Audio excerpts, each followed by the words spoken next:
So last night there was a reply to one of my videos. The video was titled 30 Years of Nicotine Gum, and I released that one in 2014, and it was talking about the 30-year anniversary of the introduction of nicotine gum. What I highlighted in that video is how pervasive this product was, how millions and millions of people have used it, and yet the Gallup poll that was released that talked about how people had quit smoking, only 1% of people who had quit credited nicotine gum as the way they quit smoking. So the person wrote the comment that he thought, and he may have been joking, I don't know, but he thought that when he read the title that it was going to say that I had used nicotine gum for 30 years, and that's not what it was about. But it made me think, I can't remember ever encountering a person who used nicotine gum since its inception exclusively. Haven't used anything else, and that's how they quit smoking, is they used nicotine gum, and they stayed on nicotine gum for 34 years now.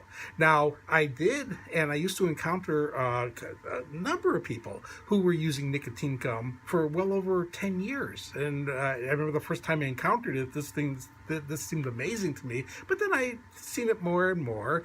Again, it's not a whole lot of people, but there were some who had used it for over a decade. And I see it online of people said, oh, they've been using, some sort of nicotine replacement, and sometimes it'll specify, sometimes they won't. And they've used them, again, for, over 10 years. I don't recall anyone saying they've been using it for 30 years, though.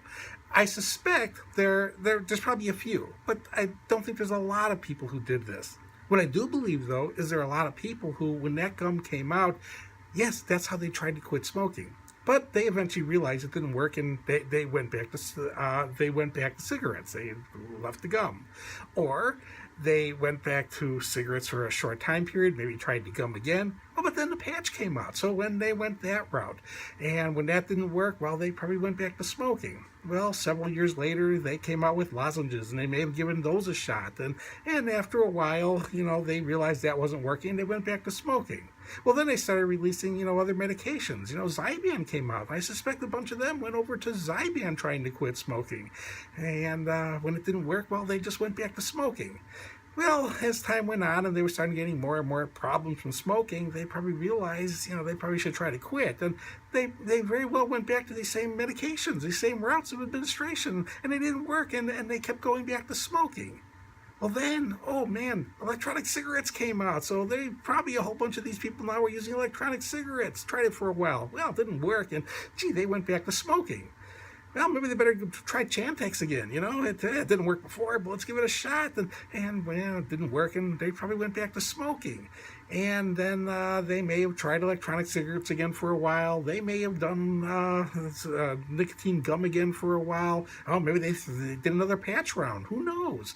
Maybe they finally went for hypnosis, and when that didn't work, they just went back to smoking. And then, there are acupuncturists out there. Oh, laser came along. Let's try a laser. Quit smoking. Do it this way.